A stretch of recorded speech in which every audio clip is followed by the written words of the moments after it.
안녕하세요. 미래자산관리연구소의 신상열 소장입니다. 오늘은 R&D 사업계획서 쓰기에 대해서 이제 강의를 할 건데요. 이 R&D 사업계획서가 사실은 양이 굉장히 많습니다. 그래서 떻게 보면은 그러니까 대학으로 보면은 한 학기의 과정으로 총망라해도 부족하지 않다. 이제 그렇게 강의를 해야만 또 이제 사업계획서를 우리가 뭐 그냥 우리가 집에서 글쓰기 연습하느냐고 쓰는 건 아니잖아요. 그러다 보니까 선정이 되기 위한 사업계획서를 써야 되잖아요. 그러다 보니까 상당히 많은 시간을 이제 또 강의를 듣고 또 강의를 하고 그 다음에 또 결국에는 뭘 해야 되냐면 이 강의 받는 걸로 강의 듣는 걸로 끝나지 않아요. 결국은 이 강의를 시청하시는 이제 대표님들 그 다음에 이제 기업의 관계자분들 그리고 또 이제 이 사업계획서를 직접 작성하고 싶은 어떤 그 실무자분들이 실제로 그거를 직접 작성을 해보셔야죠. 그 해보시고 그 해본 게 한 번이면 안 되겠죠. 한 번, 두 번, 세 번 쌓여서 내 걸로 만들어야 돼요. 그래서 내 걸로 만들지 않으면, 그러니까 결국에는 본인이 직접 해보지 않으면, 경험하지 않으면 그게 지식이 될 수가 없습니다. 그래서 사실은 상당히 많은 시간을 강의를 해야 하며, 또 실제로 실습을 하고, 또 실습에 대해서 또 피드백을 하고 점검해야 되는 그런 과정까지 한다 그러면, 진짜 한 학기로라도 진짜 부족한 이제 강의인데, 어쨌든 간에 이 유튜브는 그래서 제가 진짜 지금도 고민이 사실은 많아요. 그래서 이게 이제 우리가 보통 유튜브도 저야 뭐 1시간, 2시간, 3시간 하루 종일 찍어도 상관이 없는데 이걸 보시는 분들은 이제 뭐 1.5배속으로도 보시고 물론 이제 저도 그렇습니다만은 그리고 또 거기에다가 10분, 15분 정도만 이렇게 또 보시고 그렇게 또 짧게 끊으라고 또 유튜브를 이렇게 또 영상에 대해서 편집하고 하시는 분들이 그렇게 말씀을 하시기 때문에 그래야 본다고 예 그래야 본다고 이제 말씀을 하시기 때문에 예 근데 이제 그렇게 되다 보면은 이 사업계획서가 이제 아무리 강의를 한다 그래도 수박 겉핥기식의 강의가 되겠죠. 그리고 실제 강의는 10분 15분 정도 들었는데 별로 머릿속에 남는 건 없다. 뭐 이런 이제 또 어떤 또 의도하지 않았던 또 제 생각과는 다른 강의 내용, 강의 전달이 될 수가 있기 때문에 그런 분들이 지금도 좀 고민은 스럽습니다. 어찌 되었던 간에 제가 이제 한 10강, 작게는 많으면 이제 15강 정도 해가지고 사업계획서를 갖다가 조금 10분에서 한 20분 정도 시간은 몰라요. 저도 이렇게 강의를 하는 과정에 있어서 요 정도 시간이 됐다 그러면 여기까지 하고 다음 거, 다음 거, 다음 거 넘어가서 한 10에서 한 20회, 10에서 15회 정도로 이제 끊어서 한번 강의를 쭉 한번 이어가 보도록 하겠습니다. 그래서 이 강의를 들으시는 분들은 뭐 구독, 좋아요, 모르겠어요. 저는 유튜브 시청자들을 막 많이 하고 싶은 생각은 없고, 제가 이제 그 강의를 했을 때, 이게 뭔가 실제적으로 좀 도움이 되셨으면 좋겠어요. 그래서 실제적으로 좀 도움이 되셨으면 좋겠고, 그거에 대한 고민을 할 거고, 제가 보시면은 이 PT나 이런 것들을 잘 만들어요. 근데 이걸 잘 만드는 것과는 별개로, 이 유튜브를 위해서 계속 이 PT를 만들고 하다 보면, 좋은 PT가 그렇게 그 화려한 화면 구성이나 이런 것들이 크게 의미는 없을 것 같아요. 그래서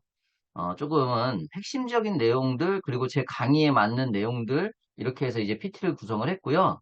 그거에 맞춰서 조금 따라오시면 될 것 같습니다. 자, 그리고 두 번째로, 이제 실제로 이걸 사업계획서를 실습을 하시고 피드백을 받고 싶으신 분들은, 그리고 조금 더 구체적으로 아시고, 이게 제가 사실은 지금 카메라를 보고 얘기하고 있는 거잖아요. 우리 이제, 수강생분들을 대상으로 하면 훨씬 더 현장감이 넘쳐요. 그리고 훨씬 더 제가 강의를 더 폭발력 있게 할 수가 있고 퍼포먼스도 낼 수 있는데 이게 어쩌다 보면 이제 유튜브다 보니까 좀 한계가 있습니다. 그래서 실제로 제 강의를 이제 현장에서 듣고 싶으신 분들은 저희가 이제 매월 이제 강의를 하고 있거든요. 그래서 댓글에 제가 강의 날짜하고 그다음에 강의 시간하고 이런 것들을 알려드릴 테니까 그 시간에도 오셔가지고 내가 진짜 실제 한번 해보고 싶다 하시는 분들은 꼭 한두 번은 제 현장 강의 오셔가지고 강의를 꼭 들으시고 또 네트워크도 형성하시고 그게 이제 제가 봤을 때는 실제 작성하시고자 하시는 분들의 어떤 에게 도움이 많이 될 것 같습니다. 그리고 그러면 이제 실제 강의를 들으러 왔을 때 막 수강료가 막 고액이냐 그렇지도 않습니다. 그래서 현장 강의 그러니까 뭐 다른 이제 R&D 사업계획서 강의하시는 이제 타 분들이 있는데 저는 한 6개월 정도 이제 거의 한 30개 이상, 그러니까 그것도 이제 중기부 거 30장짜리, 30페이지 이상짜리만 그렇게 넘게도 제가 코칭도 하고 그중에 이제 선정된 것도 많고 한데 창업 사업계획서는 한 8페이지에서 한 15페이지 정도밖에 안 되거든요. 그것까지 하면 저는 한 해에 한 100여 개 정도, 상반기에만 100여 개 정도의 사업계획서를 이제 코칭을 한 것 같아요. 그중에 이제 선정된 것도 있고 안 된 것도 있지만은 그 정도로 제가 많은 경험과 레퍼런스를 갖고 있는데 그럼에도 불구하고 그걸 내세워서 대단히 많은 수강료를 받고자 하지 않습니다. 저는 기본적으로 제가 예전에도 제가 학원 강사 학교 선생님이었기 때문에 이 강의의 기본적인 목적은 내 강의에 대한 전달이 일단 첫 번째고 그 다음에 이제 뭐 내 자신의 수익이 두 번째이기 때문에 최대한 많이 얻어가실 수 있고 최대한 많이 드리려고 합니다. 그래서 높은 수강료가 아니니 정말 이제 수강료를 보시면 아실 겁니다. 예, 그래서 그 수강료를 위해서 꼭 유튜브를 찍어서 현장 강의를 오시라 그런 거는 이제 오해하지 마시고요. 다만 이 지금 이 비대면인 이걸로 피드백과 첨삭이 온전히 갈 수가 없잖아요. 그러니까 현장 강의에 오셔서 실제 내가 써보고 나 스스로를 발전시키겠다고 하시는 분들은 현장 강의에 오셔라. 예, 그런 말씀 드리고 시작을 해보도록 하겠습니다. 정책 자금의 종류는 이렇게 있습니다. 이게 저번에 이제 제가 강의했던 거라서, 예, 강의했던 내용들을 이제 그대로 그냥 담아 놓은 겁니다. 그래서 그거에 대한 거고, 우리가 오늘 할 것은 보시다시피 이제 R&D 자금이 되는 겁니다. 그래서 R&D 자금이 되는 것이고, 그쵸? 예, 요 R&D 자금이 되는 거죠. 그리고 이 R&D 자금을 받기 위해서 우리가 이제 뭘 써야 되는 거죠? 이제 사업 계획서를 써야 되는 거고, 그죠? 잘 안 나오더라고요, 요즘에. 계획서를. 계획서를 써야 되는 것이고, 그 다음에 이 사업계획서가 아니면 다른 말로 이제 연구, 뭐라고 하시죠? 연구, 개발, 네, 개발, 계획서. 이렇게 이제 이야기를 하는 거죠. 음, 네, 펜이 잘 안 나옵니다. 네, 어찌됐든 간에 사업계획서, 연구개발계획서 이렇게 이제 이야기를 하는 것입니다. 자, 그래서 어쨌든 간에 우리가 지금 받으려고 하는 것은 제가 마우스로 할게요. 이쪽에 이제 R&D 자금이다라는 거고요. 넘어가셔서 그냥 제가 지울게요. 네, 지우겠습니다. 지울게요. 네, 지우고 이건 이제 융자에 대한 화면이니까 참고하시고요. 그 다음에 네, 네, 네, 네. 제가 융자 강의한 게 있어요. 그거 좀 참고하시면 될 것 같고요. 바우처 강의한 내용들도 있습니다. 그래서 바우처 강의한 것도 참고하시고요. 혹은 또 이제 보시다가 댓글을 통해서 이 바우처에 대해서 알고 싶다라고 하시는 분들은 또 댓글을 올려주시면 그것과 관련된 영상을 제가 찍도록 하겠습니다. 다 넘어가셔서 오늘은 R&D 사업계획서 쓰기 요 부분부터 첫 번째 시간 본격적으로 한번 해보도록 하겠습니다. 자, 보시죠. 요거는 제가 좀 필기를 어느 정도는 좀 한번 또 해보도록 하겠습니다. 자, 일단은 자, R&D 사업계획서 쓰기 이렇게 나왔는데 아까 제가 말씀드렸다시피 연구개발 계획서 쓰기 요거랑 이제 일치하는 그런 내용이 되는 거고요. 보시면은 자, 이게 사실은 사업계획서라기보다는 한번 보세요. 우리가 비전을 수립하고 어떤 이제 문제점을 인식하고 그죠? 그리고 타당성을 분석하고 비즈니스 모델 무엇인가 어떤 것을 팔아서 어떻게 수익을 낼 것인가를 우리가 설계를 하고 그 다음에 이제 기술을 확보하고 어떻게 사업화를 시킬 것이고 결국에는 양산을 할 것이고 이 모든 게 결국에는 제품을 하나 개발하면서 판매해서 수익을 내는 그 전 과정을 그냥 이제 단계별로 사실은 나눠놓은 것이죠. 그 나눠놓은 과정이 결국에는 우리가 뭘 하는 것이다? 사업계획서를 쓰는 것이다. 이렇게 보시는 거죠. 근데 이제 이 사업계획서는 기본적으로는 진짜 이제 제가 말씀드리지만 선정된 것도 있고 선정되지 않은 것도 있다고 그랬잖아요. 제가 한 상반기에만 100여 개 정도를 이렇게 코칭을 했어도 결국에 나오는 말은 딱 한 단어로 구체적이어야 돼요. 그러니까 여기서 이제 잘 한번 들어보세요. 구체적이려 그러면 자 추상적인 거와 반대되는 말이 구체적인 거고 구체적이려 그러면 정성적인 게 아니라 어떻게 돼야 돼요? 정량적인 게 나와야 되는 거고, 정량적인 게 나오려고 그러면 결국에는 뭐가 나와야 돼요? 제가 지금 이렇게 말로써 막 설명하는 것보다는 수치화된 것들이 나와야 됩니다. 예를 들어 이런 거죠. 저 사업계획서 많이 써봤어요. 저 사업계획서 많이 했어요. 저 강의 많이 해봤어요. 이런 거보다 강의를 한 달에 10회 이상, 그죠? 정확하게 얘기하는 거예요, 숫자로. 10회 이상, 총 몇 시간? 예를 들어서 총 300시간의 강의. 뭐 이렇게 하는 거랑 한 달에 제가 강의로만 뭐 엄청난 많은 시간을 투자했어요. 이런 거보다 훨씬 이게 와닿잖아요. 실제로. 그러니까 이 구체적이려면 결국에는 이러한 뭐가 나와야 된다는 거예요. 이제 숫자 정량화된 표현들이 나와야 되는 거죠. 근데 이렇게 쉽게 말씀을 드리는 것은 이유는 뭐냐면 이제 나중에 보면 이제 성능 지표나 이런 부분들로 가면 단위들이 나와요. 그 단위들 그리고 어떤 독창성이나 차별성들 내가 제품을 개발하고자 하는데 독창적인 부분이나 차별적인 부분을 사업계획서에 담으려 그러면 차별성이다. 그럼 뭐 A랑 B랑 차별성은 A랑 B랑 다르다라는 거잖아요. 근데 A랑 B랑 다르다라는 것을 음 그래 뭐 신상열이지 제 이름이 뭐 신상열은 잘생겼고 그죠? 그 다음에 또 원빈은 못생겼다. 뭐 이렇게 얘가 좀 잘못됐네. 원빈은 잘생겼고 신상규는 못생겼다. 그러면은 이제 뭐 잘 이해가 안 되잖아요. 그죠? 원빈은 키가 185에 뭐 예를 들어서 185에 뭐 호리호리한 몸매에 그죠? 뭐 이런 것들. 그리고 또 이제 그걸 근거가 있잖아요. 여러 영화의 촬영이 나오고 그러면 원빈이라는 사람을 몰라도 이 사람은 잘생길 거라는 아주 구체적인 논리적 판단이 되죠. 근데 신상열은 예를 들어 접니다. 그냥 저 얘기하는 게 편하겠죠. 키도 그렇게 크지 않고 뭐 키 170 그래 키 170에 얼굴도 동글동글하고 드라마에 나온 적 없고 혼자 유튜브 촬영을 하고 있고 현장 강의는 많이 했고 뭐 이런 거 하면 외모는 원빈이 훨씬 뛰어나겠구나 뭐 이런 이제 구체적인 판단이 되잖아요. 그래서 제가 말하면서도 왜 갑자기 제 얘기를 하나 모르겠습니다만 어쨌든 간에 얘기를 하는 김에 했는데 그런 것처럼 결국 똑같다는 거죠. A랑 B랑 비교할 때는 어떤 구체적인 숫자로 표현되는 어떤 차별성이 있어야 될 것이고 그 차별성이 또 왜 차별되었는가에 대한 논리적 근거가 있어야 되고 그 논리적 근거는 사실은 우리가 시장 조사하고 시장 분석하고 사업화할 때 다 사실은 논리적 근거가 누가 봐도 그렇겠구나 하는 객관적인 어떤 판단의 자료들이 다 나와야 된다는 거죠. 제가 조금 설명을 빨리 했습니다만은 사실은 제가 지금 설명한 말에 굉장히 핵심적인 내용들이 담겨 있었어요. 그래서 그런 부분들을 위주로 해서 한번 조금 구체적으로 살펴보도록 하겠습니다. 자, 다시 들어오셔가지고 비전을 수립을 한다라는 것은 우리가 기업의 제품의 정체성, 그래서 우리의 기업 목표, 기업 제품을 그러니까 어떤 제품을 개발할 것인가, 그리고 이 제품이 어떠한 특성을 갖고 있는가, 이런 것들을 이제 쭉 설정을 하는 거죠.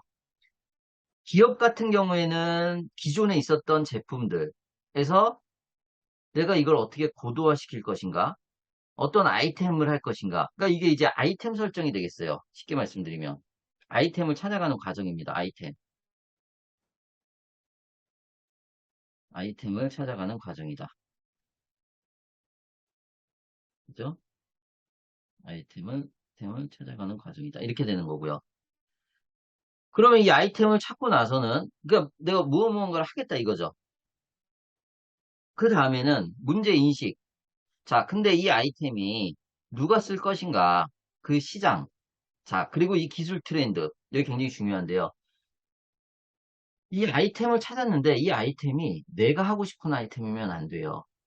그 얘기는 뭐냐면, 물론 우리 기업에서 하고 싶은 아이템이면 좋기는 하나, 그거는 본인 돈으로, 기업의 돈으로 투자해서 혹은 지인의 돈을 투자받아서 만드시면 됩니다.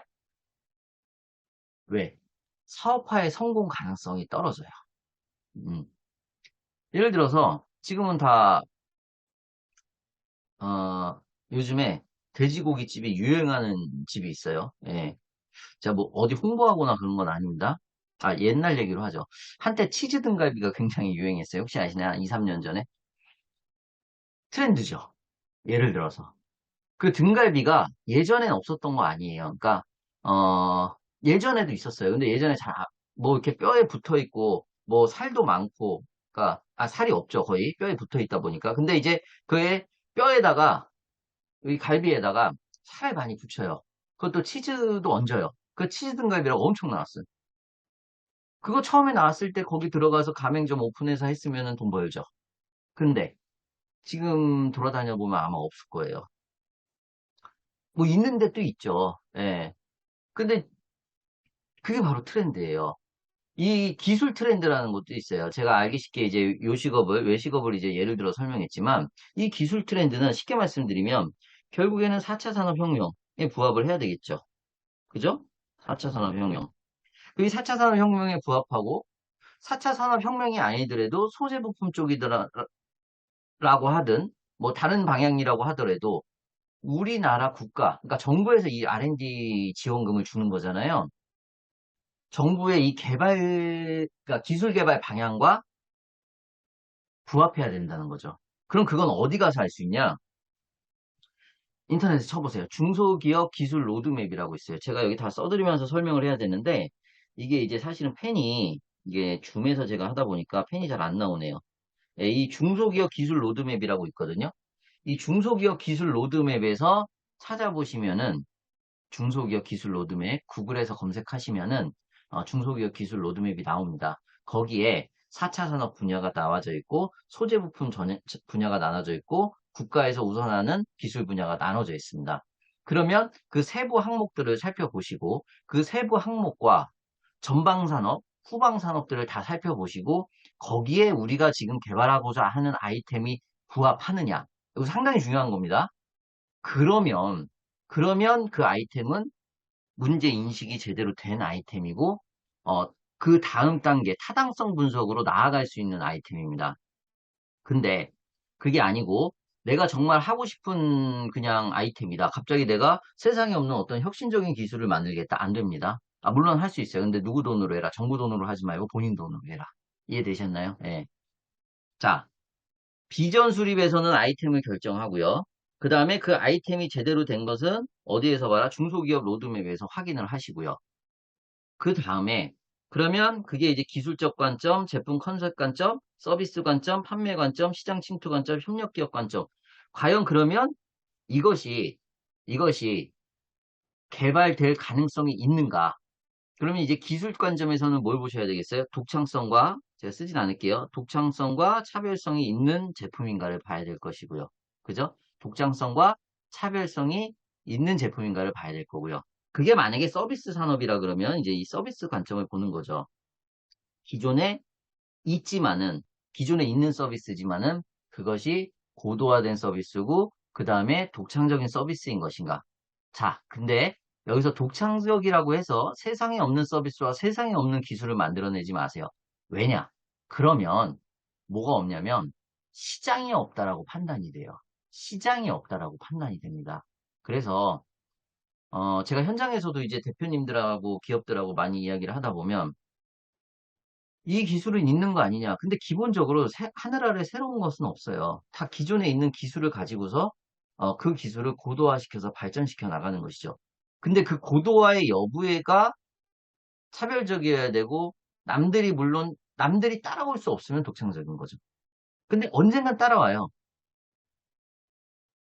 스티븐 잡스가 아이폰을 만들었으면 삼성전자 어차피 따라가요. 그렇다고 해서 삼성전자 기술 개발이나 어떤 정부 지원 못 받는 건 아니잖아요.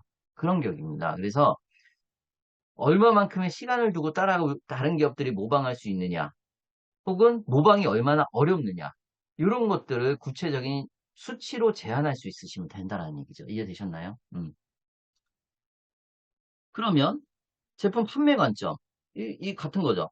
사업화가 가능하겠느냐라는 얘기고요. 그리고 협력 기업, 우리가 과연 혼자 할 수 있겠느냐. 그리고 우리가 만약에 제품 개발을 한다면 그 제품을 사줄 수 있는, 그죠? 수요처가 확실하냐. 그러면 이 타당하다. 그럼 개발을 해야 되겠죠. 고객 가치 결정. 고객한테 어떤 핵심적인 어떤 그 지표로서 나타낼 수 있는 핵심적인 가치가 있느냐. 그리고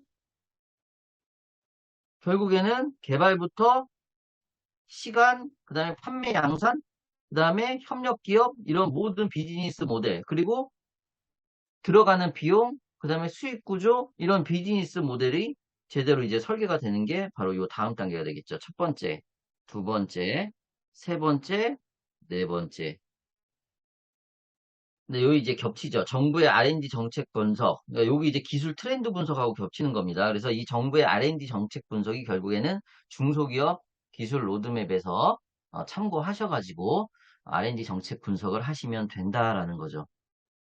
그래서 사실은 이런 것도 있어요. 이제 제품을 개발할 때 이제 컨설턴트나 혹은 그 사업 계획서를 잘 코칭해 줄 수 있는 분들이 필요하다라는 것이 뭐 예를 들면 이런 거죠. 내가 어떤 아이템이 있는데 그 아이템이 그게 기술 트렌드에 맞고 색깔을 한번 바꿔볼까 이제 지워보겠습니다. 네, 지우고 네, 지우고 네, 지우고 노란색으로 한번 기술 트렌드에 맞게 그죠? 네, 기술 트렌드에 맞게 음, 지금 안 됩니다 이게. 네. 기술 트렌드에 맞게 엉뚱하게 나오네요. 지우고 어, 네, 이렇게 됩니다. 기술 트렌드에 맞게 그리고 아이템 이 아이템이 기술 트렌드에 맞고 정부 정책 분석에 맞는지는 사실은 기업 입장에서 보기는 어려워요. 왜냐면 정부의 정책 방향과 이런 것, 기술 트렌드는 가능하죠. 기술 트렌드. 왜냐면 그 기술과 아이템에 대해서 기본적으로 알고 있었기 때문에. 왜냐면 우리가 지금 갖고 있는 기술을 고도화시키거나 그것과 관련된 새로운 어떤 제품을 개발하는 거지, 우리가 전혀 하고 있지 않았던 제품 개발을 한다 그러면 사실은 타당성에서 또 떨어집니다. 왜냐면 선행 연구 이력이 없잖아요. 그 사업화가 불가능하다라고 또 판단이 되잖아요. 그러니까 결국에는 기술 트렌드까지는 가능하나 이 정부 R&D 정책 분석 같은 경우에는 오랫동안 이 정부 정책, R&D 정책을 봐왔던, 연구해왔던 어떤 코칭할 수 있는 사람이나 어떤 기업의 어떤 그 도움을 줄 수 있는 컨설턴트가 좀 필요하죠. 맞습니까? 예, 그래서 그런 부분이 좀 있습니다. 그 다음에는 이제 사업계획서를 이제 작성을 하고요. 사업계획서를 작성을 하고, 대략 이제 그 창업사업계획서 같은 경우에는 뭐 10페이지에서 15페이지 정도 되고요. 중기부과 같은 경우에는 이제 30페이지 정도 되고, 산자부과 같은 경우에는 이제 그 이상이 되겠죠. 이런 식으로. 그리고 산자부의 사업계획서 같은 경우에는 협력기업이나 이 추진체계, 추진 방향 이런 것들이 상당히 중기부 것보다 훨씬 더, 양도 그렇고, 훨씬 더 많은 협력기업과 많은 연구원 수를 이제 요구를 합니다. 그 이유는 뭐냐면, 산자부권 기본적으로 금액이 뭐 10억, 20억 단위이고 중기부권은 보통 1억짜리도 있지만 대부분 1억에서 5억을 정부에서 지원하는 지원 금액이 되는 거거든요. 이렇게요. 1억에서 5억을 정부 지원금이 되다 보니까 조금은 산자부권보다 페이지 수가 적기는 하나 그럼에도 불구하고 이제 30페이지 이렇게 된다는 거죠. 그 다음에는 이제 실제로 이 사업계획서 작성이 돼서 선정이 되면 그죠? 선정이 되면 투자를 이제 투자도 받아야 될 것이고 선정이 된 금액에 대한 투자도 받아야 될 것이고 그리고 제조 공법 설계를 해야 되는데 이제 최적화된 제조 공정을 만들어야 되겠죠. 자, 근데 여기서 이제 한번 만들어 볼게요. 다시 한번 지워 보겠습니다. 지워 볼게요. 모든 드로잉 지우기. 자, 그리고 다시 한번 제가 그려 보겠습니다. 연색으로 해서 네, 좀 굵은 글씨로 해서 자, 사업계획서 작성이라는 걸 가운데 뒀어요. 이걸 가운데 두고요. 그럼 이 사업계획서 안에는 이 제품의 정체성, 자, 제품의 개요가 들어가야 되겠죠. 그 다음에 역시 사업 목표가 들어가야 될 것이고요. 그 다음에 분야가 들어가야 될 것이고, 그 다음에 당연히 시장성이 들어가야 될 것이고, 그 다음에 사업화 계획이 들어가야 될 것이고, 협력 기업의 수가 들어가야 될 것이고, 협력 기업은 뭐 광범위한 범위니까 뭐 수요처라고 하셔도 되고요. 아니면은 공동개발 연구기관이 될 수도 있고요. 이런 식으로. 그리고 기술 트렌드에 맞아야 될 것이고 정부 R&D 정책과의 부합성도 사업 계획서 안에 담겨야 됩니다. 당연히 비즈니스 모델 전개에 담겨셔야 되겠고. 그 여기까지가 끝이냐? 아니죠. 이 사업 계획서 안에는 그러면 제품의 생산 조건은 예상이죠, 예상. 어디까지나 예상이지만 제품 공급 설계에 대한 내용이 담기셔야 됩니다. 역시 또 내가 이 제품을 개발하려고 그러면 혼자 할 수 없잖아요. 그러면 물론 혼자 주관 기관이 돼서 할 수 있습니다만은 그 공동 연구 개발 기관이라든지 그리고 외주 업체라든지 그러니까 위탁 연구 기관이어도 뭐 상관은 없습니다. 하지만 위탁 연구 기관이 구체적으로 어떤 부분을 내가 주관해서 개발할 것인가에 대해서 도움을 줄 수 있어야 된다는 그 부분이 사업 계획서에 담겨 있어야 되겠죠. 그러면 이제 정부에서 뭐 5억에서 6억을 줬어요. 예를 들어서 정부에서 5억이나 6억을 줬는데 그럼 정부에서는 그 돈을 주고 나서 2년 있다, 뭐 1년 있다 제품 개발이 끝나잖아요. 그럼 끝났을 때 요구할 수 있는 게 뭐예요? 당장 팔리진 않잖아요. 2년 뒤에 이제 끝났으니까. 그러면 네가 개발하기로 했던 제품에 대해서 우리가 개발하기로 했던 제품에 대해서 정량화된 인증을 받았느냐를 평가를 할 수밖에 없죠. 그럼 이 사업계획서 안에는 그럼 우리가 어떠한 공인시험을 받을 것인가가 또 담겨 있어야 되는 거죠. 결국에는 제품 개발 단계는 이렇게 되지만은 요 사업계획서 안에는 요 전 단계, 요 후 단계가 모두 담겨야 된다라는 얘기입니다. 이해되셨나요? 예.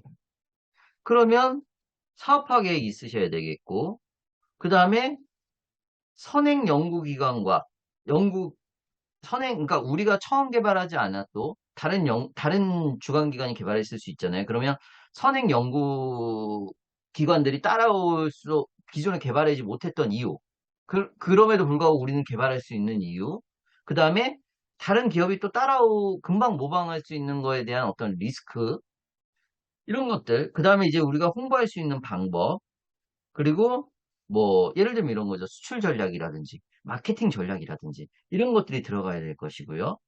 그 다음에 판매 물류라고 나왔지만, 뭐 이렇게 볼 수 있겠죠.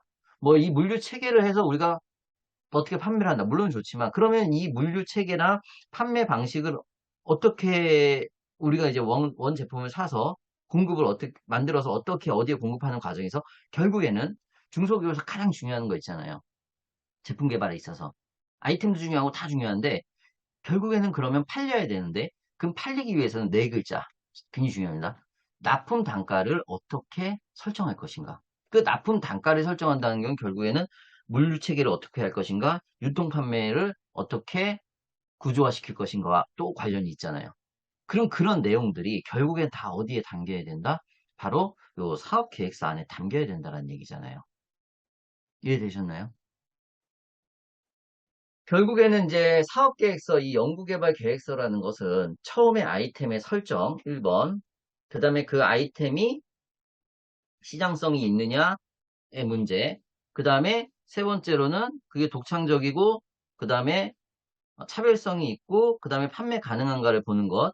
그 다음에 실제로 전반적인 비즈니스 모델 설계, 그리고 사업화 과정, 그 다음에 실제 판매 양상 과정이 모두 다 어디에 담겨야 된다? 총망라해서 요 사업 계획서 안에 결국에는 예, 담겨야 된다. 요 사업 계획서 안에 이렇게 보는 거죠. 이런 식으로. 그럼 이 사업 계획서를 어떻게 작성을 해야 그럴싸해 보이고 논리적으로 타당해 보이고 그것을 숫자로서 구체적으로 증명할 수 있느냐가 된다라는 얘기입니다. 이해되셨나요? 그래서 요 세부적인 내용들은 이제 이렇게 이게 이제 우리의 편의상으로 단계적으로 나눠놓은 것이지만은 요 안에는 결국에는 요 전 단계, 후 단계 나눠볼게요. 요 단계가 결국에는 모두 다 담겨야 된다라는 얘기입니다. 그래서 그럼 그 사업계획서의 전반적인 형식의 틀까지 요번 강의에서 한번 살펴보도록 하겠습니다. 지우겠습니다. 네, 모든 드로잉을 지우고 네, 자, 다음 화면으로 한번 가겠습니다. 네.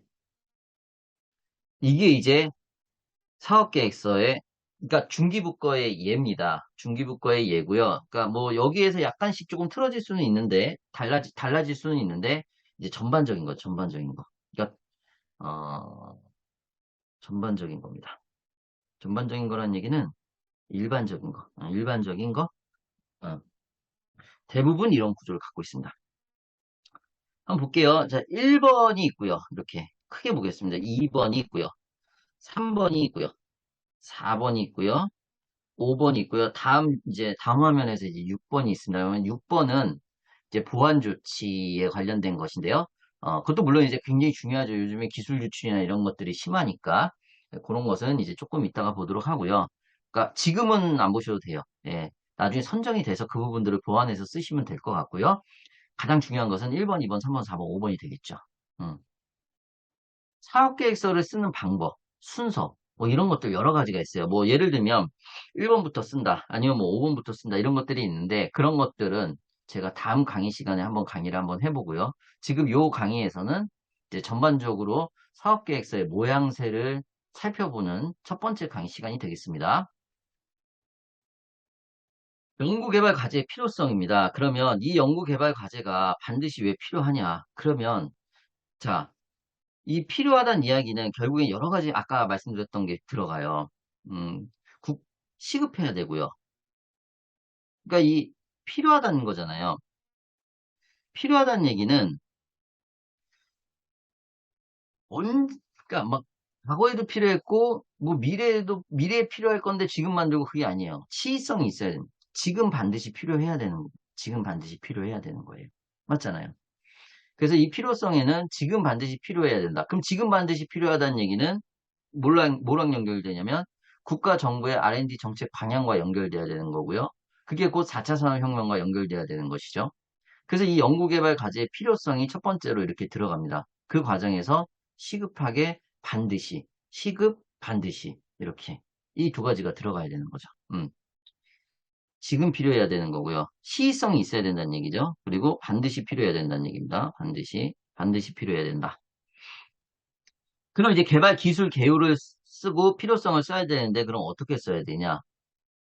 뭐 이제 제가 이거를 항목별로 다 나눠서 한번 강의를 한번 해볼게요. 이제 차트 섹션별로 제가 나눈다고 했으니까 개발 기술 개요 같은 경우에는 누가 보더라도 한눈에 들어오게 도표나 뭐 도표가 아니면 이제 그림, 이미지 아니면 이제 3D 캐드를 활용해서 이렇게 확연하게 한눈에 들어오는 것이 좋습니다. 왜냐하면 이 사업 계획서를 이제 검토의 입장에서 보면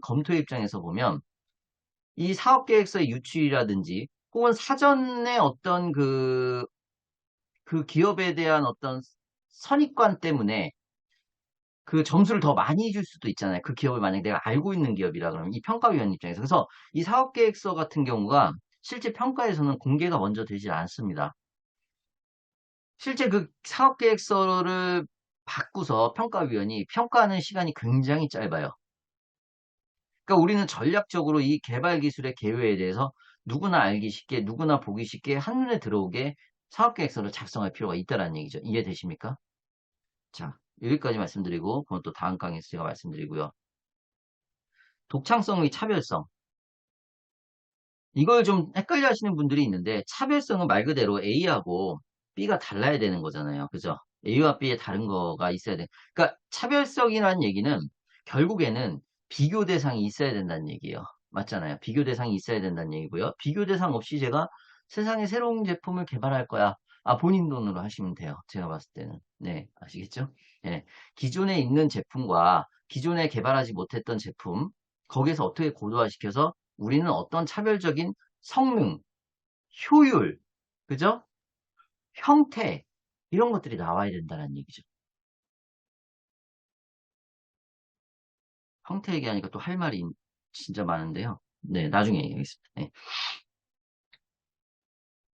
그래서, 아니면 소재가 다르거나, 뭐 이런 이제 차별성이 있어야 되는 거고, 독창성은 이제 우리나라 말이 이제 좀 아다르고 어다른데, 독창성은 말 그대로 나 혼자 개발해야 되는 거 아니야? 이렇게 생각하기 쉽겠지만 조금 더 편하게 생각할게요. 모방 가능성이라고 하시면 조금 더 편할 것 같습니다. 그러니까 어쨌든 간에 누군가는 또 따라서 모방을 할 수 있지만 적어도 당분간은, 그 당분간이라는 거는 이제 누가 생각하더라도 내 기술 개발 기간, 혹은 향후 3년, 5년, 뭐 요 정도의 기간은 적어도 누구는 개발할 수 없는 독창적인 기술이 되어야 되겠죠. 그래서 모방 가능성이라고 말씀하시는 게 훨씬 더 쉬울 것 같고요. 그 모방을 누군가 한다 그래도 우리는 선행 기술을 가지고서 또 다른 고도화를 시킬 수가 있지 않습니까? 뭐 이런 것들이겠고요. 그럼 그 모방 가능성, 차별성이 또 어디랑 연결되냐면 세 번째, 선행 연구 결과 및 애로사항입니다. 그 선행 연구 결과 및 애로사항이라는 얘기는 이 내가 지금 우리 기업이 개발하고자 하는 기술에 대해서 선행 연구가 있을 거 아니에요. 이게 타 기업의 선행 연구든 우리의 선행 연구든 그럼 그 선행 연구의 기술 개발이 어디까지 지금은 와 있는데 어디에서 멈췄고 왜 멈췄고 하지만 우리는 그 문제를 뭐 할 수 있다? 그 애로사항을 해결할 수 있고 그 해결함에 있어서 뭐가 필요하다? 정부 지원금이 필요하다라는 스토리로 가는 거죠. 자, 사업계획서는요, 정량적이고 구체적이고 논리적 판단 근거가 있어야 되지만, 결과론적으로는 총, 이 5개, 6개의 큰 대항목을 보시면은 스토리가 있어야 돼요. 그래서, 그 필요성을 이렇게, 첫 번째로, 기억에 담아두시면 되겠습니다. 두 번째, 자, 연구개발 과제의 목표입니다. 자, 최종 목표 있어야 돼. 그러니까 이 최종 목표, 단계별 목표가 구분이 돼야 돼요. 최종 목표는 말 그대로 내가 이 제품을 개발해서 얻고자 하는 최종적인 어떤 그 결과치가 되는 거죠. 단계별 목표는 우리가 보통 연구개발 과제를 수행하면 1년 차하고 2년 차 이렇게 이제 나누는데 근데 이제 중기부과회 같은 경우에는 총 3년 차로 나눌 수가 있어요. 왜냐면 헷갈려 하지 마시고요. 2020년 7월 1일부터 한다 그러면 7월 1일부터 12월 31일까지가 1년 차. 이해되셨나요? 2023년이 12개월 통으로 2년 차. 2024년이 통으로 3년 차. 이렇게 되는 거잖아요. 그래서 이 단계별 목표 같은 경우에는 그럼 단계적으로 어떻게 밟아갈 것인가? 아이디어 구상 단계, 그 다음에 제품 개발 단계, 그 다음에 이제 시제품 테스트, 그 다음에 양산, 그 다음에 양산 전에 공인시험비, 그 다음에 공정력 최적화, 이런 것들이 단계적으로 누가 보더라도, 생산이 가능하겠다라는 스토리텔링과 정량적인 기준으로 나오셔야 된다는 얘기죠. 이해되셨나요? 네. 그렇게 해서 이제 연구개발 과제의 목표 및 내용을 이렇게 잡으시면 되는 거고요. 연구개발 과제의 내용입니다. 자, 주관개발기관이 개발 내용, 참여 연구개발기관 개발 내용, 그 다음에 공동 및 위탁 연구개발기관 개발 내용. 이 세 가지가 협업체계가 잘 구축이 돼야 되는데, 이제 실제로는 주간 연구개발기관이 원천 기술을 가지고 있으시면 가장 좋습니다. 만약에 공동이나 혹은 이제 참여연구개발기관이 원천 기술을 갖고 있고 우리가 이제 단순 인가공이라 그러면 사실은 이제 조금은 이제 평가 점수에서 사실은 감점 요인이 있을 수밖에 없어요. 하지만 주간 연구개발기관이 워낙에 수요처가 탄탄하고 그리고 사업화시킬 만한 역량이 크고 참여나 공동이 원천 기술을 갖고 있다 그러면 그 부분을 강조해서 쓰시면 되는 거죠, 사실은. 그죠? 그래서 정답은 없죠. 뭐, 예를 들어서 주간연구개발기관이 원천 기술을 갖고 있을 때 150점, 뭐, 참여연구개발기관이 원천 기술을 갖고 있을 때 3점, 이런 건 아닌데, 그래도 주간연구개발기관이 주로 개발을 하는 거잖아요. 그러다 보니까 이제 원천 기술을 갖고 있는 게 누가 보기에도 좋은 것이고, 거기에서 부족한 부분과 어떤 그런 채워가야 될 부분을 참여와 공동기관을 통해서 채워간다. 그럼 모양새 있잖아요. 하지만 참여연구개발기관이 원천 기술을 갖고 있다. 근데 사업성이 약하다. 그러면 사업화가 지금 너무나 시장을 잘 갖고 있는 여러 수요처를 확보하고 있는 주간연구개발기관이 A라는 기업이 주간연구개발기관이 되고 우리는 서포트 하겠다. 뭐 가능한 얘기죠. 단지 그런 과정에 있어서는 협력 체계가 얼마나 잘 구축되어 있는지가 사업 계획서 안에 잘 드러나야 될 것입니다. 그게 이제 연구개발 과제의 내용이고, 자, 그 구분이 없고, 만약에 참여나 공동이 없다고 하더라도 주간 연구개발 기관이 세부적인 개발 내용들이 여기에 들어가야 되는 거죠. 그러니까 위에가 개요가 들어간다라 그러면 요 부분이 이제 세부 내용이 들어가야 되는 것이죠. 이렇게요. 그래서 세부 내용이 역시 구체적으로 논리적 판단근거가 명확하도록 들어갈 수 있어야 한다라는 얘기입니다. 추진 전략 및 방법 체계인데요. 이제 이런 부분도 저는 사실은 제 개인적인 생각으로는 독창성 차별성도 그렇고요. 전략 방법 및 추진 체계도 그렇고 이게 좀 모호하게 안 해놨으면 좋겠어요. 이게 이제 사실은 좀 모호하죠. 예. 추진 전략이고 추진 체계 아니야? 창작적이고 차별적인 거 아니야? 물론 이제 교집합적인 이제 겹치는 게 있습니다. 예, 이렇게요. 그런 건 분명히 있어요. 그건 분명히 있는데 어찌됐든 간에 이제 중기부에서 기본적인 틀로 내려다 놓은 것은 요 체계니 요 체계를 따르면서 가시죠. 추진 전략 및 방법, 그 다음에 이제 추진 체계 이렇게 나왔는데 추진 전략은 이제 연구원의 구성이라든지 연구원의 구성, 예를 들어서 그래서 A 연구원, B 연구원, C 연구원이 있을 거 아닙니까? 우리가 보통 연구원이 뭐 이 하나의 제품 개발을 들어갔는데 나 혼자 할게요. 이러면 좀 타당성이 없어 보이잖아요. 그러면 여러 연구원들이 같이 한다라는 내용들이 들어가야 될 거 아닙니까? 그래서 그런 이제 연구원들의 어떤 업무 분장이라 그러죠. 그래서 A라는 사람은 이 일을 할 것이고, 근데 이런 거죠. A라는 사람이 뭐 예를 들면은 소재를 개발하는데 A라는 사람이 한다. 그러면 그 A라는 사람이 왜 소재를 개발하는 역할을 하냐? 관련된 과를 나왔고 관련된 일들을 해왔다. 뭐 이렇게 될 수가 있는 거 아닙니까? 생산 관리하는 사람은 왜 B라는 사람이냐? 그 사람도 역시 생산 관리에 최적화된 사람이다. 뭐 이런 식으로 하시게 된다 그러면 그 사람이 그러면 생산 관리하는데 최적화됐구나. 그래서 연구원의 어떤 업무 분장이 제대로 돼서 추진이 제대로 되겠구나. 뭐 이런 식에 대한 어떤 판단력들이 이제 세워질 거 아닙니까? 그래서 이제 그런 부분들이 이제 연구개발 추진 전략 방법 등에 들어가시면 좋지 않겠습니까? 그죠? 예, 그렇게 돼야 될 것 같고요. 그 다음에 조금 더 이제 자세히 보면, 네, 예를 들면 연구개발 추진 전략에서 이럴 수는 있겠죠. 우리 자체 내의 연구원을 봤어요. 그 다음에는 또 뭘 볼 수가 있냐면, 컨소시엄이 어떻게 구성되었는가도 할 수 있죠. 우리의 공동연구기관과 우리의 물론 이제 이 위에 개발 내용들은 상세히 써 있지만, 어떤 파트너십을 가지고 어떤 협력 관계를 가지고서 갈 것인가. 이게 이제 또 추진 전략에 나오면, 굉장히 조금은 합리적이고, 굉장히 논리적이고, 굉장히 또, 구체적인 내용들이 되어서 좋은 점수를 받으실 수가 있겠습니다. 자, 그 다음에 이제 이 추진 전략에는 기존에 사업화한 전략이, 사업화한 실적이라든지, 왜냐면 기존에 이제 사업화한 실적들이 있으면 그 실적을 바탕으로 해서, 얘는 앞으로도 잘하겠구나. 혹은 이전에 갖고 있었던 역량을 가지고서 R&D 역량, 혹은 뭐 사업화 역량, 이런 기술 개발 역량, 이런 것들을 갖고 앞으로도 잘하겠구나라는 내용들을 이 추진 전략에 담으면 좋을 것이다. 라는 내용들을 이제 우리가 얘기를 할 수가 있겠습니다. 자, 그 다음에 이제 추진 체계.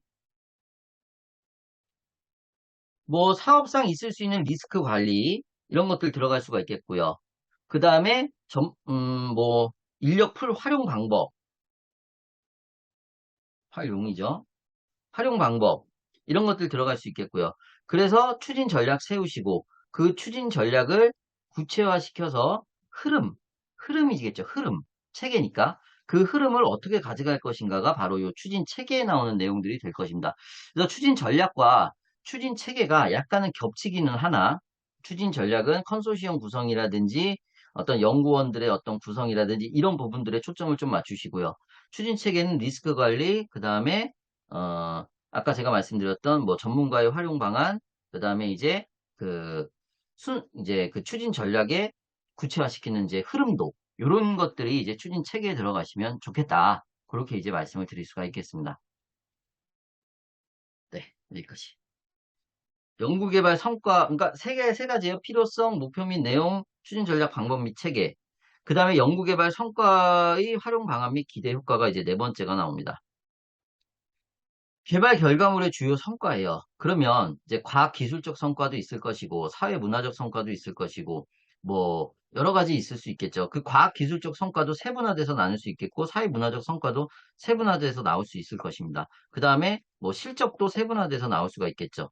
이렇게 해서 세분화시켜서 주요 성과들, 예상되는 성과들을 적어 주시고요. 그리고 그 활용 분야가 굉장히 물론 이제 이 활용 분야는 타겟이 확실하면 좋아요. 타겟이 확실한 걸 적어주면서도 또 여러 분야로서 뻗어갈 수 있다는 걸 같이 적어주셔야 되겠죠. 그래서 이 연구 개발물의 주요 성과, 활용 방안, 그리고 활용 방안 같은 경우에는 매우 구체적인 게 돼야 될 거고요. 그래서 그런 부분들을 이 개발 성과를 어떻게 활용할 것인가에 담아주시면 되겠습니다. 기대 효과. 마찬가지예요. 이제 좀 겹치는 면이 있는데 역시 활용 방안. 이 활용을 잘하면 이러이러한 효과가 나겠다. 그래서 여기서는 방안, 여기서는 효과, 효과죠. 예, 이렇게 이제 나오는 것입니다. 그래서 역시 또 나눠져서 과학기술적 측면, 산업적, 사회적 측면, 여기다 세 번째, 네 번째 더 달아도 상관없습니다. 이제 작성을 하다 보면 이 틀에 너무 얽매이는데 이 틀은 이제 기본적인 틀이고 여기서 변형하시고 조금 더 추가하시고 조금 더 빼셔도 상관은 없습니다. 다만 아주 센세이션하게 산업계획서를 쓰시는 건 좋은데 그렇게 하면 본인이 IR 자료였을 때는 그렇게 하셔도 상관없는데 이거 어쨌든 평가 자료를 받는 거기 때문에 그렇게 하면 이제 점수는 안 나오고 이제 본인의 만족도는 올라가는 사업계획서가 되겠죠. 이해되셨죠? 네, 그래서 평가를 위한 사업계획서이기 때문에 기본적인 틀.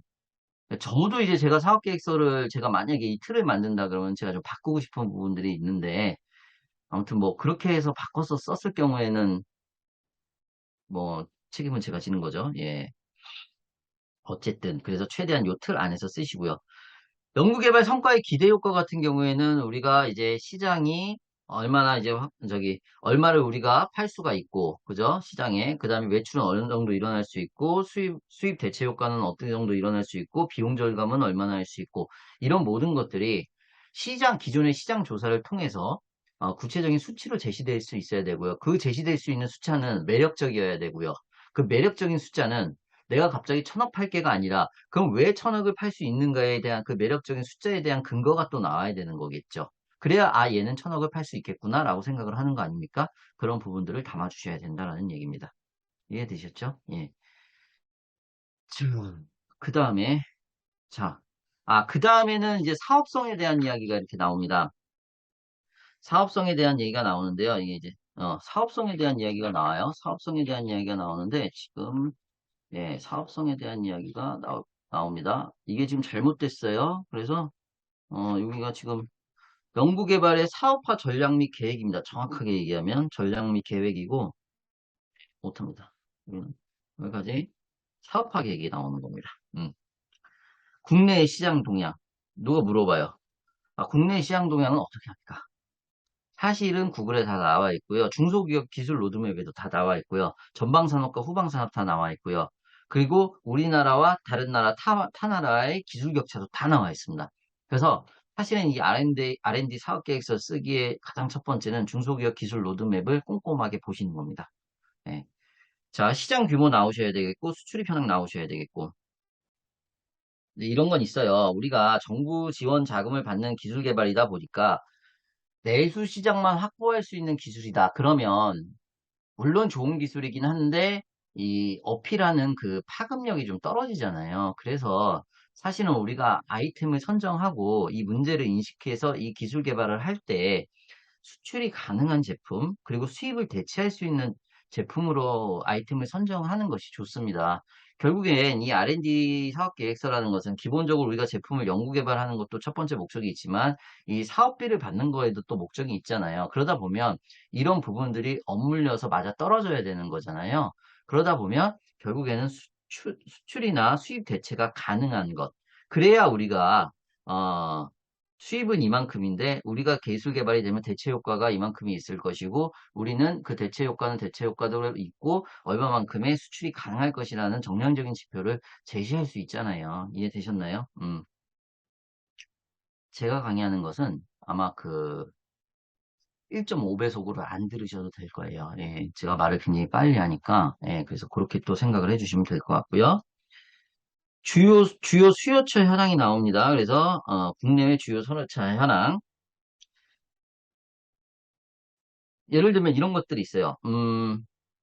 우리가 자동차에 뭐 예를 들면은 뭐 동력 기관과 관련된 것을 개발을 하는데 뭐 그 자동차를 전체 자동차 시장의 규모를 얘기할 수도 있고요. 아니면 이제 그 시장 규모 자체를 그 자동차 동력 기관과 관련된 이제 수요처라든지 시장만 얘기할 수도 있겠죠. 그래서 너무 이제 포괄적으로 전체를 아우르는 걸로 말씀을 하시지 마시고 일단 기본적으로 작게는 나랑 가장 핵심적인 관련이 있는 수요처와 핵심적인 시장을 얘기하시고 그 파급력이 확대가 됐을 때 전체 자동차 시장과 전체 뭐 전기자동차 시장에 미칠 수 있는 영향까지 같이 적어주시면 좋습니다. 근데 이거를 그 큰 제품 안에 요만한 요소 하나를 개발하는데 그 큰 제품 전체 시장을 얘기해 버리면 설득력이 떨어져요. 예, 그런 부분들도 있고요.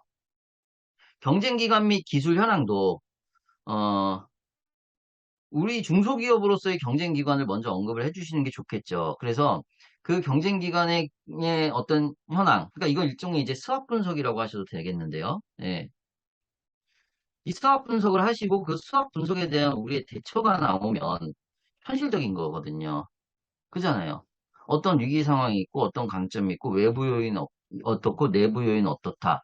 거기에서 우리는 어떠어떻게 대처를 하겠다라 그러면 상당히 구체적이어 보입니다. 그래서 그 부분들 나중에 이제 제가 섹터별로 나눌 때는 이 수학 분석에 대한 이야기도 한번 해드리도록 하겠습니다.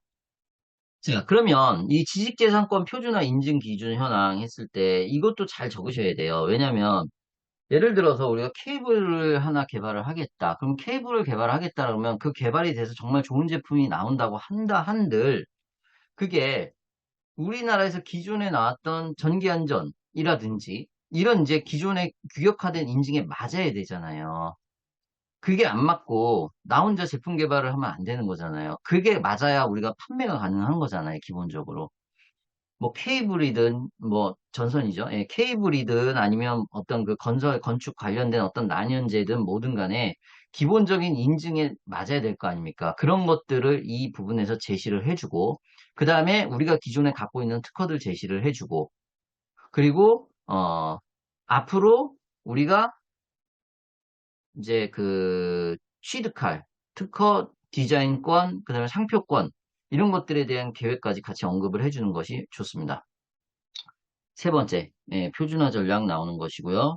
표준화 전략 하시면서 이제 그 우리의 성능 지표도 같이 나와야 되겠죠. 그래서 기본적인 스펙들이 표준화돼서 누가 보더라도 아, 이러한 어떤 스펙으로 나오겠다라는 그러니까 예상 시제품을 우리가 지금 만든 상태가 아니라고 하더라도 이런 부분들이 제시가 돼야 된다라는 얘기입니다. 마지막 이제 사업화 계획입니다. 사업화 전략, 투자 계획, 생산 계획 쭉 나와 있습니다. 자, 1번 사업화 전략. 자, 그러면 이것을 어떻게 이제 우리가 기술 개발을 만들어서 제품화를 했는데, 이거를 실제로 수요처를 어떻게 만들고, 어떻게 이거를 매출을 일으킬 것인가가 이제 사업화 전략에 나와야 될 것일 거고요. 투자 계획, 물론 이제 정부 조달 자금이 5억, 6억이 들어옵니다. 5억, 6억이 들어오는데, 그 5억, 6억 말고도 또 향후 투자 계획은 또 어떻게 될 것인가. 그리고 또 하나 더. 그럼 그 투자 계획에 따라서 우리 제품은 결국에는 어떤 기술 개발 단계, 이제 어떤 최종화된 제품, 고도화된 제품으로 계속해서 이어나갈 수 있는가. 이런 것들도 역시 제시를 해야 될 것이고요.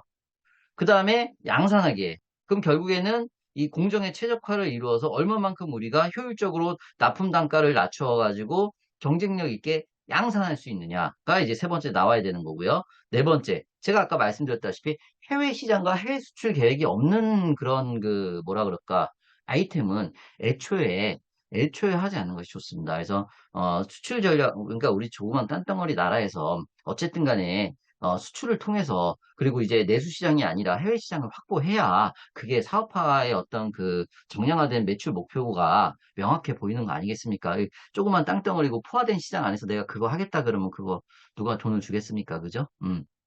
마지막 다섯 번째 사업화 기대 효과까지 이렇게 해서 뒤에 있어요. 뒤에 있는데 뒤에는 뭐 연구개발 제품의 뭐 보안 조치에 대한 이제 이야기입니다. 그래서 그 내용은 사실 그렇게 크게 중요하진 않고 선정되고 나서 추가로 작성을 하셔도 연구개발 안전 및 보안 조치 이행 계획 정확하게 말씀드리면 그 부분이 있는데 그 부분들은 선정되고 나서 작성을 추가적으로 수정사업 계획서 낼 때 제출을 하셔도 되니 가장 중요한 것은 필요성, 목표 및 내용, 그 다음에 추진 방법 및 체계, 그 다음에 기대 효과, 목표 및 내용이 아니죠. 요거는 그 다음에 이제 사업화 단계겠죠. 사업화 단계. 요 하나, 둘, 셋, 넷, 다섯 개를 어떻게 보면 구체적으로, 어떻게 보면 논리적으로, 그 논리적인 것이 합리적이고 판단력 있는 객관적인 어떤 자료로서 보여져야 된다라는 얘기입니다. 짧은 시간이지만, 그래서 오늘은 전반적으로 정부 R&D 사업 계획서 쓰기의 전반적인 개요를 잡은 거고요. 자, 이제는 섹션별로, 파트별로 해서 그러면 필요성은 어떻게 할 것이고, 목표 및 내용은 어떻게 할 것이고, 추진 전략 방법 및 체계는 어떻게 작성을 하는 것이 효율적인가를 제가 이제 2차 시, 3차 시, 4차 시에서 시간이 되는 대로 이렇게 쭉 작성을 방법을 강의를 한번 해보고요. 결국에는 이제 이런 얘기를 해요. 아, 구체적인 예시를 보여주세요. 예시를 보여준다라고 하더라도, 물론 이제 예시는 다 나와요. 한번 이제 실제적으로 피드백을 받으면서 작성도 한번 해보시고, 그리고 이 비대면, 저는 비대면을 사실은 선호하는 편이에요. 저도 이제 상당히 바쁜 생활을 하고 있기 때문에 이 비대면 강의를 하다 보면 효율적으로 좀 시간도 아낄 수 있고 하지만 결국에 그 성과를 서로 내려고 하면 현장 강의로 오셔서 어쨌든 간에 사람이 하는 일이다 보니 네트워크도 형성을 하시고 그렇게 하시는 것이 훨씬 더 좋습니다. 그래서 강의라는 것은 결국엔 저 혼자 떠드는 것이 아니고 그 강의를 전달받은 사람이 뭐 청출어람을 한다든지 교학상장을 한다든지 어떤 효과가 있어야 되지 않겠습니까? 그러기 위해서는 8월에 저희 미래기술경영연구소의 현장 강의도 많은 관심을 가져주시기를 바라겠습니다. 자, 오늘 강의는 여기까지 하겠습니다. 감사합니다.